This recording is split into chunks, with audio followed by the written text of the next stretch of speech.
আমি দেশের বাইরে ছিলাম, সুতরাং এখানে কে পদত্যাগ করলো কি করলো আমার কিছুই জানা নেই। এখন হয়তো জানতে পাবো। বিসমিল্লাহির রহমানির রহিম।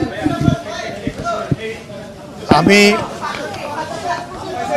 19 তারিখে, এই মাসে 19 তারিখে ব্যাংককে গিয়েছিলাম আমার মেডিকেল চেক আপের জন্যে। গতকাল আমার মেডিকেল চেক আপ শেষ হয়েছে, সেই কারণে আমি দেশে চলে এসেছি। আপাতত এর বেশি কিছু বলার নাই। সবাইকে ধন্যবাদ। স্যার, একটা বড় বিষয় নিয়ে অনেক গুঞ্জন চলছে যে রাষ্ট্রপতির পদত্যাগের বিষয়টা, আসলে স্যার এটাকে আপনি কোনো বিষয়ে অবগত নাকি? আর আরেকটু সঙ্গে যেটা জানতে চাই, যদি উনি করে থাকেন সেই ক্ষেত্রে প্রসেসটা কি? আমি দেশের বাইরে ছিলাম, সুতরাং এখানে কে পদত্যাগ করলো কি করলো আমার কিছুই জানা নেই। এখন হয়তো জানতে পাবো, জানি না।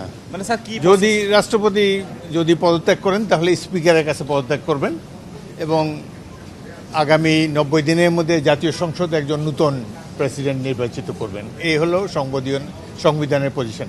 ধন্যবাদ।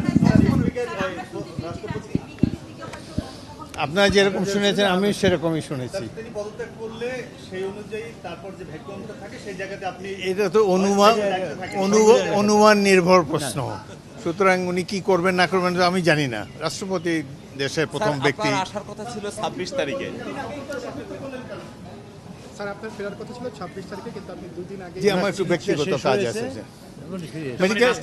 কালকে আমার মেডিকেল চেক আপ যেহেতু শেষ হয়েছে সেই জন্যই আমি এসেছি। রাষ্ট্রপতি পদত্যাগ করলে তো পরবর্তী দায়িত্ব আপনার উপরই পড়বে সংবিধান অনুযায়ী।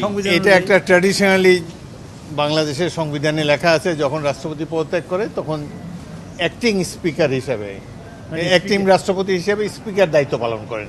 বাট মূল রাষ্ট্রপতি নির্বাচন করে জাতীয় সংসদ, সেটা 3 মাসের মধ্যে করতে হয়। এটা হলো সংসদের পজিশন।